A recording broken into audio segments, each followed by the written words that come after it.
ಇದ್ದೀವಿ ಎಲ್ಲ ಕಡೆನೂ ಕೂಡ ವೆಬ್ಕಾಸ್ಟಿಂಗ್ ಏನು ವೆಬ್ಕಾಸ್ಟಿಂಗು ನಾವು 2024ರಲ್ಲಿ ನಾವು ಸ್ಟಾರ್ಟ್ ಮಾಡಿದ್ದು ವೆಬ್ಕಾಸ್ಟಿಂಗು. ಅದೇ ರೀತಿಯೇ ಎಲ್ಲ ಇಡೀ ರಾಜ್ಯದಲ್ಲಿ ಎಲ್ಲ ಕಡೆನೂ ಕೂಡ ಎಕ್ಸಾಮಿನೇಷನ್ ಸೆಂಟರಲ್ಲಿ ವೆಬ್ಕಾಸ್ಟಿಂಗು ನಡೀತದೆ. ಮತ್ತು ಎಲ್ಲ ಥರದ ಅಲ್ಲಿ ಮಕ್ಕಳಿಗೂ ಕೂಡ ಕುಡಿಯೋ ನೀರು ಇರ್ಬೋದು, ಯಾವುದೇ ಥರದ ತೊಂದರೆ ಆಗದೆ ಇರ್ತಕ್ಕಂಥ ರೀತಿಯಲ್ಲಿ ಯಾವ ರೀತಿ ನಾವು ಸಹಕಾರ ಮಾಡಬೇಕು. ಮತ್ತು ಇನ್ಕ್ಲೂಡಿಂಗ್ ಈವನ್ ಡಿ ಸಿ ಅವ್ರಿಗೆ ಮತ್ತು ಸಿ ಅವರಿಗೆಲ್ಲ ಹೇಳಿದ್ದೀನಿ. ಕೆಲವರು ಬಡವರು ಮಕ್ಕಳು ಭಾಳ ದೂರದಿಂದ ಬರ್ತಾರೆ, ಯಾಕೆಂದರೆ ಎಕ್ಸಾಮಿನೇಷನ್ ಸೆಂಟರು ಬೇರೆ ಬೇರೆ ಕಡೆಗೆಲ್ಲ ಆಗ್ತದೆ. ಅವ್ರಿಗೆಲ್ಲರಿಗೂ ಯಾವುದೇ ಥರದ ಟ್ರಾನ್ಸ್ಪೋರ್ಟೇಷನ್ ತೊಂದರೆ ಇರಬಾರ್ದು. ಡೇಟಾನ ನಮ್ಮ DDPI DDPOCವರಿಗೆ ಇವತ್ತೇ ಹೇಳಿದ್ದೀನಿ. ಇವತ್ತು ನಾಳೆ ಒಳಗೆ ಎಲ್ಲ ಆಫೀಸರ್ಸಿಗೆ ನಾವು ಯಾರ್ಯಾರ ಮಕ್ಕಳು ಎಲ್ಲೆಲ್ಲಿಂದ ಎಕ್ಸಾಮಿಗೆ ಎಷ್ಟು ದೂರದಿಂದ ಬರ್ತಾರೆ ಅಂಥೇಳಿ ಆ ಮಾಹಿತಿಯನ್ನು ಕೊಟ್ಟುಬಿಡಿ. ಸೊ ದಟ್ ಡಿ ಸಿ ಅವರೆಲ್ಲ ಅವ್ರು ಮಾಡ್ಕೋಬೋದು. ಈಗ ಲಾಸ್ಟ್ ಮಿನಿಟಿಗೆ ಮಾಡೋಕ್ಕೆ ಹೋದರೆ ಬಸ್ನೆಲ್ಲ ವ್ಯವಸ್ಥೆ ಮಾಡೋದಕ್ಕೆ ಹೋಗೋದಿಲ್ಲ, ಯಾಕೆಂದರೆ ಕೆಲವರು ಮಕ್ಕಳಿಗೆ ಆ ಟೈಮಿಂಗ್ ಅನುಕೂಲ ಆಗಬೇಕು. 10 ಗಂಟೆಯಿಂದ ಸ್ಕೂಲ್ ಟೈಮಿಂಗ್ ಒಂದಿರುತ್ತೆ, ಎಕ್ಸಾಮಿನೇಷನ್ ಟೈಮಿಂಗ್ ಒಂದಿರೋದ್ರಿಂದ ಸ್ವಲ್ಪ ಅಡ್ಜಸ್ಟ್ಮೆಂಟ್ ಏನಾದರೂ ಮಾಡ್ಕೊಳ್ಳೋದಾದರೆ ಆ ರೀತಿ ಮಾಡ್ಕೊಳ್ತಕ್ಕಂಥದ್ದು ನಾವು ಮಾಡಬೇಕು ಅಂಥೇಳಿ. ಬಟ್ ಎಕ್ಸಾಮಿನೇಷನ್ ಪ್ರಿಪ್ರೇಷನ್ ನಮ್ಮ ಇಲಾಖೆಯಲ್ಲಿ ಏನು ಪರೀಕ್ಷಾ ಬೋರ್ಡಿಂದ ನಮ್ಮ ಪ್ರಕಾಶ್ ಅವರೆಲ್ಲ ಇದ್ದಾರೆ, ಮತ್ತು ಅವರು ಮತ್ತು ಗೋಪಾಲಕೃಷ್ಣ ನಿಮಗೂ ಬರ್ತದೆ ಅಲ್ಲ, ನೀವಿಬ್ಬರು ಕೂಡ ಅವರಿಬ್ಬರು ಏನು ಪ್ರಿಪ್ರೇಷನ್ ಮಾಡ್ಕೋಬೇಕು ಅದು ಸಂಪೂರ್ಣವಾಗಿ ಎಲ್ಲ ಥರದ ಮಾನಿಟ್ರಿಂಗು ಮಾಡ್ಕೊಂಡು ಹೋಗ್ತಕ್ಕಂಥ ಕೆಲಸವನ್ನು ನಾವು ಮಾಡ್ತಾ ಇದ್ವಿ. ಅದ್ರ ಜೊತೆಗೆ ನಾನು ಹೇಳಿದ್ದೀನಿ, ಈಗ ಸೋಷಿಯಲ್ ಮೀಡಿಯಾ ಎಲ್ಲ ತುಂಬ ಆ್ಯಕ್ಟಿವ್ ಇದೆ. ಸೋಷಿಯಲ್ ಮೀಡಿಯಾದಲ್ಲಿ ಏನಾಗ್ತದೆ, ತುಂಬ ಫಾಲ್ಸ್ ಕಮ್ಯುನಿಕೇಷನ್ ಆಗೋದು ಇದೆಲ್ಲದೂ ಕೂಡ ಈಗಲಿಂದನೇ ಮಾನಿಟ್ರಿಂಗು ನಾವು ಮಾಡೋದಲ್ಲದೆ ಅವರು ಕೂಡ ತಾಲೂಕು ಮಟ್ಟದಲ್ಲಿ ಮತ್ತು ಡಿಸ್ಟಿಕ್ ಮಟ್ಟದಲ್ಲೂ ಕೂಡ ಮಾಡಬೇಕಾಗ್ತದೆ. ಮಕ್ಕಳಿಗೆ ಅದು ತಪ್ಪು ಗೈಡೆನ್ಸ್ ಕೊಟ್ಬಿಡುತ್ತೆ. ಅವ್ರ ಮೇಲೆ ಕ್ವಿಕ್ ಆ್ಯಕ್ಷನ್ ತೊಗೊಳ್ಳೋದಕ್ಕೆ ಎಲ್ಲ ಹಂತದಲ್ಲೂ ಕೂಡ ನಮ್ಮ ರಾಜ್ಯ ಮಟ್ಟದಲ್ಲೂ ಕೂಡ ಒಬ್ಬರು ನೋಡಲ್ ಆಫೀಸರ್ಸ್ ಕೊಡಬೇಕು ಅಂತ ಹೇಳಿ ಪರ್ಟಿಕ್ಯುಲರ್ ಡಿಪಾರ್ಟ್ಮೆಂಟ್ಸ್ ಅವರಿಗೆ ನಾವು ಕೇಳ್ಕೊಂಡಿದ್ದೀವಿ. ಸೈಬರ್ ಕ್ರೈಮ್ ಅವರೆಲ್ಲ ತುಂಬ ಆ್ಯಕ್ಟಿವ್ ಆಗಿರಬೇಕು ಅಂತಲೂ ಕೂಡ ಹೇಳಿದ್ವಿ. ನಿರ್ದಾಕ್ಷಿಣ್ಯವಾಗಿ ಅವ್ರ ಮೇಲೆ ಆ್ಯಕ್ಷನ್ ತೊಗೊಳ್ತಕ್ಕಂಥದ್ದು ಭಾಳ ಫಾಸ್ಟಾಗಿ ತೊಗೋಬೇಕು. ಟಚ್ವುಡ್ ದೇವ್ರದಯದಿಂದ ನಿಮ್ಮೆಲ್ಲರ ಸಹಕಾರದಿಂದ ಇವತ್ತು ಯಾವುದೇ ಥರದ ಈ ಥರ ಘಟನೆಗಳಾಗಿಲ್ಲ. ಬಟ್ ಯಾವಾಗಲೂ ಅಷ್ಟೇ ನಮ್ಮ ಕಾಶಿಯಸ್ ಆಗಿ ನಾವು ಇರಬೇಕಾಗುತ್ತೆ.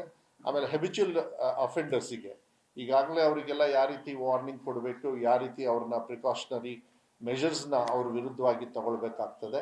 ಮತ್ತು ಅದರ್ದೇನೆ ಎಕ್ಸಾಮಿನೇಷನ್ ಸುಮ್ಮನೆ ಕೆಲವರು ತಲಹಂಟೆಗಳು ಇರ್ತಾರೆ, ಅದೇನಾಗ್ತದೆ ಮಕ್ಕಳಿಗೆ ಪಾಪ ಅದು ತಪ್ಪು ಹಾದಿಗೆ ಬರ್ತದೆ. ಅವ್ರ ಮೇಲೂ ಕೂಡ ಯಾವ ರೀತಿ ಸ್ಟ್ರಿಕ್ಟಾಗಿ ಆ್ಯಕ್ಷನ್ ತೊಗೊಳ್ಬೇಕು ಅದನ್ನು ಕಾಯ್ದೆ ಇದೆ ನಮಗೆಲ್ಲ. ಈ ಒಂದು ಎಕ್ಸಾಮಿನೇಷನ್ ಕಾಯ್ದೆ ಅಡಿಯಲ್ಲೇ ಒಂದು ಕೆಲವು ಕಾಯ್ದೆಗಳಿದ್ದಾವೆ, ಅದರಲ್ಲಿ ನಾವು ಆ್ಯಕ್ಷನ್ ತೊಗೊಳ್ಳೋದಕ್ಕೂ ಕೂಡ ನಾವು ಹೇಳ್ತಕ್ಕಂಥದ್ದು.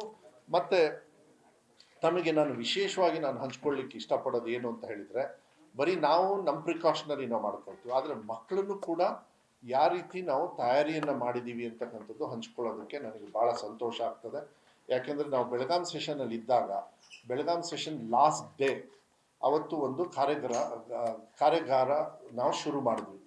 3-4 ಡಿಸ್ಟ್ರಿಕ್ಟು 2-3 ಡಿಸ್ಟ್ರಿಕ್ಟು ಕೂಡ ಅವತ್ತು ನಮಗೆ ಮಾಹಿತಿ ಎಲ್ಲ ಕೊಟ್ಟೆ. ಅದನ್ನು ಇಡೀ ಸ್ಟೇಟಲ್ಲಿ ಎಲ್ಲ ಕಡೆನೂ ಕೂಡ ವಿಶೇಷವಾಗಿ ಉತ್ತರ ಕರ್ನಾಟಕದಲ್ಲಿ ಹೆಚ್ಚು ಒತ್ತನ್ನು ಕೊಟ್ಟು ನಮ್ಮ ಆಫೀಸರ್ಸೇ, ಕೆಲವು ಕಡೆಗೆ ನಾನು ಹೋದೆ, ಕೆಲವು ಕಡೆಗೆ ಬರೀ ಆಫೀಸರ್ಸೇ ಹೋದರು. ಯಾವ ರೀತಿ ನಾವು ಎಕ್ಸಾಮಿನೇಷನ್ನ ಫೇಸ್ ಮಾಡಬೇಕು, ಯಾವ ರೀತಿ ಎಕ್ಸಾಮಿನೇಷನ್ ಮಾಡಲ್ ಕ್ವಶನ್ಸ್ ಪೇಪರ್ ಕೊಟ್ಟು ಏನಾಗ್ತದೆ ಮಕ್ಕಳಿಗೆ ಎಕ್ಸ್ಪೀರಿಯನ್ಸ್.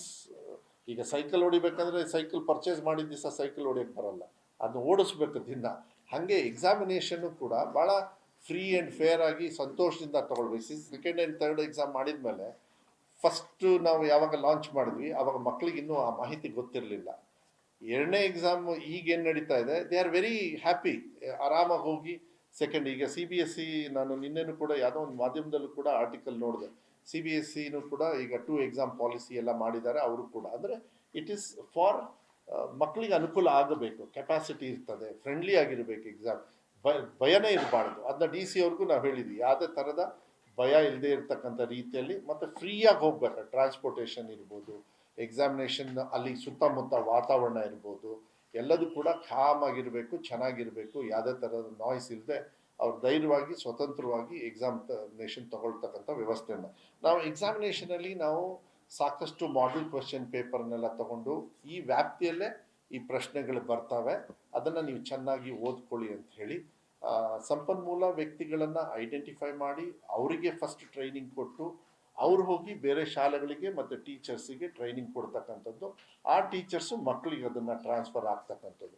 ಎಷ್ಟೊಂದು ಕಡೆಗೆ ನೀವು ನಂಬಲ್ಲ, DC ಮತ್ತು CEO ಅವರು ಕೂಡ ಇದಕ್ಕೆ ಪಾರ್ಟಿಸಿಪೇಟ್ ಮಾಡಿದ್ದಾರೆ. ಕೆಲವು ಕಡೆಗೆ ನಮ್ಮ ಇಲಾಖೆನ ಬಿಟ್ಟು ಅವರೇ ಸ್ವತಂತ್ರವಾಗೂ ಕೂಡ ಎಕ್ಸಾಮಿನೇಷನ್ನ ಈ ಥರ ಎಲ್ಲ ಮಾಡಿ ಅಂತ ಹೇಳಿ, ಬಿಕಾಸ್ ನನ್ನ ಜಿಲ್ಲೆಯಲ್ಲೂ ನಡೀತು ಮತ್ತು ಬೇರೆ ಬೇರೆ ಕೆಲವು ಜಿಲ್ಲೆಯಲ್ಲೂ ಕೂಡ ಮಾಡಿದ್ದಾರೆ. ಅದರಿಂದ ರಿಸಲ್ಟ್ ನಾವು ಕೂಡ ತಗೊಂಡಿದ್ದೀವಿ.